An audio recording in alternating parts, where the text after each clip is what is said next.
Augustus, sweetheart, save some room for later. Augustus, please, don't do that. My chocolate must never be touched by human hand. Please, don't do that. Hey, boy! My chocolate! Don't just stand there, do something! Help.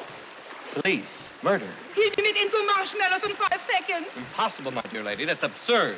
Unthinkable. Why? Because the chocolate river would have finished him off much faster. The suspense is terrible. He's gonna go this time. I hope it'll last.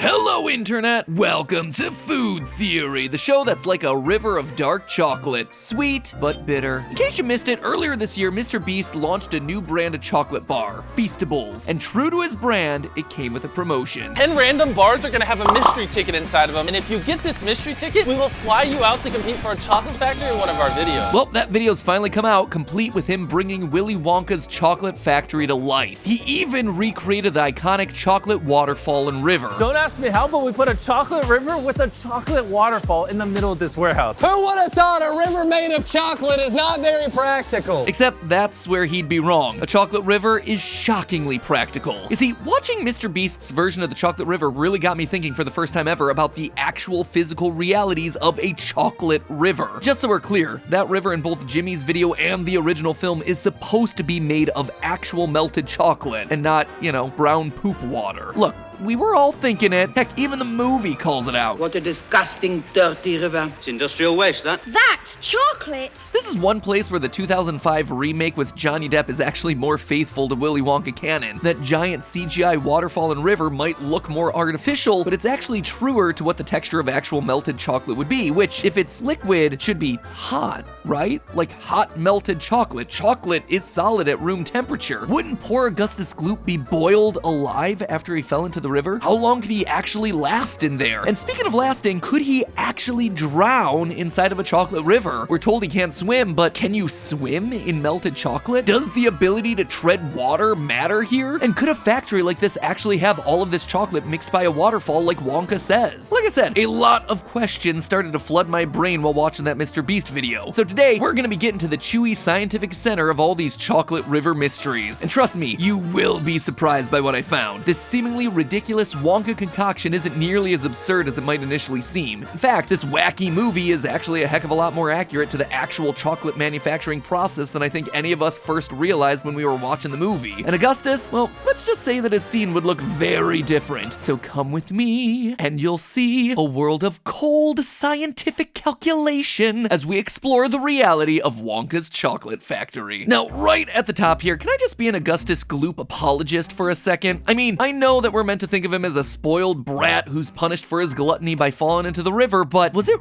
really that wrong of him to start drinking the chocolate water? I mean, Wonka introduced all the visitors to the chocolate room and then turned them loose to go ahead and eat anything. That is the entire point of the room. The kids are clearly meant to try eating all of the stuff that they see, from the mushrooms to the trees, and there in the middle, the giant centerpiece is a river of frickin' chocolate. It was not unreasonable for Augustus to assume that in the everything is made of candy and you can eat it room, the chocolate river was also up for grabs. And yet here's Wonka immediately throwing a fit. Augustus, please, don't do that. My chocolate must never be touched by human hands. Don't do that! The Johnny Depp version is even worse because the Oompa Loompas just shame him through the medium of song. Augustus Gloop, the great bakery in nincompoop. Harassment much? Just saying, hashtag justice for Gloop. But okay, now that he's in the river of chocolate, what would actually be happening here? Well, first, we're told this. He can't swim. There's no better time to learn. And while I love Wonka's line here, the ability to swim shouldn't matter at all when it comes to Augustus's survival. In fact, he would have to actively try to drown inside of that river of melted chocolate. You see, chocolate is denser than water, and the denser a fluid is, the more buoyant force is pushing you upward when you try to float in it. As an example, the Dead Sea. It's located between Jordan and Israel, and it's 9.6 times saltier than ocean water. Normal water has a density of 1 kilogram per liter. The Dead Sea, because of all that salt, has a slightly higher density of 1.24 kilograms per liter. And let me tell you, with even that amount of difference, floating in the Dead Sea is incredibly incredibly easy. Wow! Steph and I actually did it about 10 years ago, and it feels like someone is just actively holding you up in the water. It is a wild experience. So now, compare that to the density of melted chocolate, which is even more dense than the Dead Sea, between 1.28 and 1.31 times the density of normal water. Basically, it would be hard for Augustus to sink below the chocolatey surface, and honestly, this is kind of reflected in the movie. For someone who can't swim, Augustus seems to be staying above the surface pretty darn well, at least until the pipe's suction pulls him down. He's had it now, the suction's got him. That said, if he even had a little bit of swimming ability, for as wild as it sounds, there wouldn't be anything preventing him from swimming in a river of melted chocolate. According to research published by the University of Minnesota, if you put swimmers in a liquid that's more viscous than the water they're used to swimming in, they'll still be able to swim without their speed being diminished. In fact, according to everything we know about fluid dynamics, you'd have to have a liquid that was around 1,000 times more viscous before people swimming noticeably slowed down. Good news here, chocolate is only about 50 times more viscous than water. And that, my friends, is why you don't skip your little guppy swim lessons. It'll save your life one day when you're swimming in a pool of chocolate. But wait a minute, this whole time we've been talking about liquid chocolate like it's a perfectly normal thing. Clearly it's not. Chocolate is solid at room temperature. That is melted chocolate inside of that river. In other words, hot chocolate. Even the Oompa Loompas talk about how they're gonna let Augustus boil for a little bit of extra time in the 2005 remake.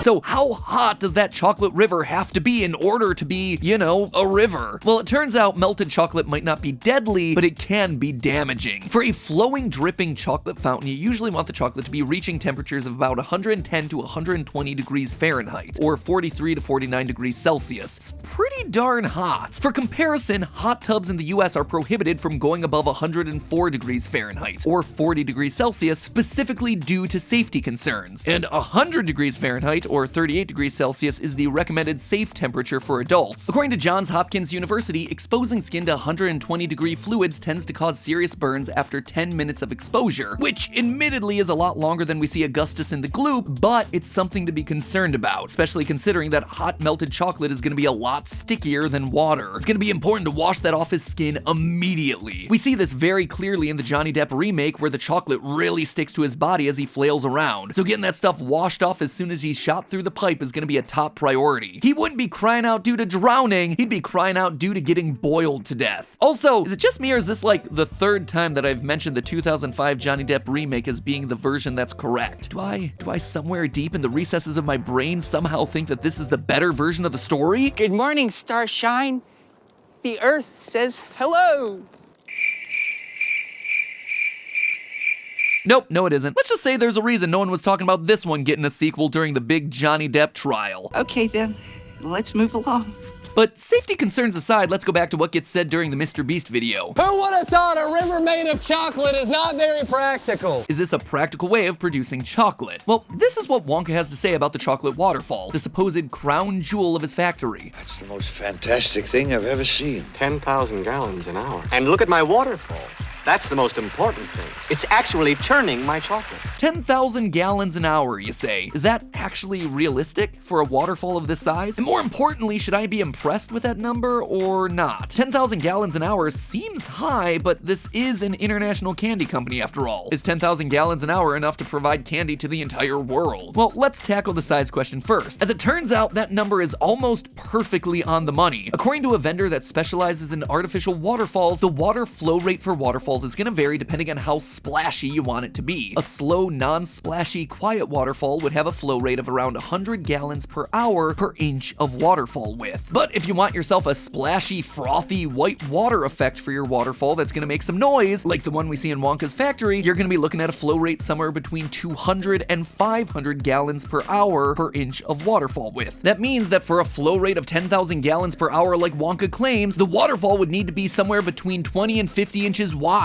or 0.5 meters to 1.25 meters. And looking at the waterfall, it looks to fall exactly somewhere in that range. So good on the film's writers for actually doing their research. And yeah, I'm giving credit to the film writers because the 10,000 gallons Wonka says in the movie is actually a lot more precise than in the original book, where Wonka just says, quote, thousands of gallons an hour, my dear children, thousands and thousands of gallons. But the real question here is whether the waterfall is up to the task of mixing all of Wonka's chocolate. I mean, we just established that the waterfall could handle 10,000 gallons an hour, sure, but is that enough for Willy Wonka to maintain a worldwide chocolate empire? Well, I did some calculations, and based on the weight and volume of milk chocolate, Wonka's 10,000 gallons an hour translates into over 500 million pounds of chocolate per year. That's 519.5 million pounds per year to be exact. But is that number enough to be a global chocolate juggernaut? Well, in 2011, Hershey's said that they were producing over 1 billion pounds of chocolate products per year. Obviously, over 1 billion pounds of chocolate products is a huge range and a very vague definition, but we're gonna assume that it's somewhere between 1 and 2 billion pounds. Now, at first, it might look like Wonka is severely lagging behind. He's only outputting around 500 million pounds of chocolate, but remember that Wonka's factory here is operating in 1971, when the globe's population was around half of what it is today. In other words, Wonka was definitely keeping pace and seemingly had what it took to be a global leader in chocolate. And here's the part that's even more impressive. That billion-ish number for Hershey's, yeah, that's based on the output of all 19 of the plants that they have operating worldwide. Meanwhile, Wonka is over here processing all of his chocolate in a single factory. One Wonka factory is the equivalent to like 10 Hershey's factories. Huge kudos to those Oompa Loompas. So that's all well and good and super impressive, both in terms of scale and also in terms of mathematical accuracy. The numbers all shockingly check out. Honestly, it's almost enough to make me forgive the biggest issue of all in this scene. The fact that using a white water waterfall is the exact opposite of how you'd actually want to mix your chocolate. You know, no other factory in the world mixes its chocolate by waterfall. There's a good reason for that, Bill. You don't want your chocolate to get all frothy like that. All that white frothiness you see when the water hits the boulders at the bottom of the waterfall, that white water effect is what happens when the liquid's flow is so turbulent that air gets trapped within it, creating a frothy, unstable current. And air bubbles are something that you do not want within your chocolate. In fact, most factories have processes that are specifically designed to eliminate and remove those air bubbles. When creating chocolate bars at home, in fact, an important step in the process is banging the molds on the table or shaking them in order to let the air bubbles rise to the surface and release, thereby leaving behind a nice, smooth, even chocolate bar. And before you go thinking that this might be his secret ingredient or something, well, aerated chocolate is indeed a big trend nowadays. Air is not the gas that you use to create that stuff. In short, as we just proved, Wonka has a chocolate production process that would enable him to be a world leader. The only problem with that is the quality of his chocolate would flat out suck. And that's probably why he needed a giveaway to promote it.